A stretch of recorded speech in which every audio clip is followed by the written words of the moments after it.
আমি বিএনপি এবং অপরাপর যে রাজনৈতিক দলগুলো এই জুলাই সনদের ইমপ্লিমেন্টেশনের জায়গাতে তারা বাধা দিচ্ছেন, আমরা তাদেরকে জানাবো যে আপনারা নির্বাচনের ক্ষেত্রে এই ধরনের বাধা সৃষ্টি করবেন না। আপনারা গণতন্ত্রের শক্তির কথা বলেছেন, গণতন্ত্রের পথে থাকুন।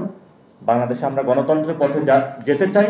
আপনারাও আসুন, একসাথে আমরা একটি নতুন রাষ্ট্র বিনির্মাণ করব, আগামীর সংসদ গঠন করব, যেই সংসদ আওয়ামী লীগ এবং জাতীয় পার্টি নামে কেউ অস্তিত্ব বাংলাদেশে থাকবে না। কারণ এটা আমরা বিলিভ করি, আমরা কোনো খুনি বাংলাদেশের অস্তিত্ব এবং মানচিত্রে বিশ্বাসী নয়, এরকম কাউকে আমাদের ক্ষমতা, জনগণের ক্ষমতা তাদের হাতে আমরা দিব না।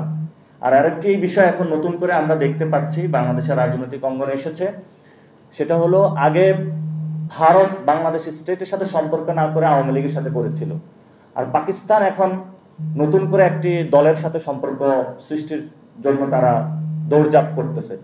আমরা দুইটি রাষ্ট্রকেই বলবো যে আমাদের লং হিস্ট্রি রয়েছে, একই নদীর আমরা পানি পান করি, কোনো দলের সাথে নয়, স্টেট টু স্টেট মর্যাদার ভিত্তিতে সম্পর্ক হোক। আমরা মর্যাদা এবং ন্যায্যতার ভিত্তিতে একটি সম্পর্ক চাই।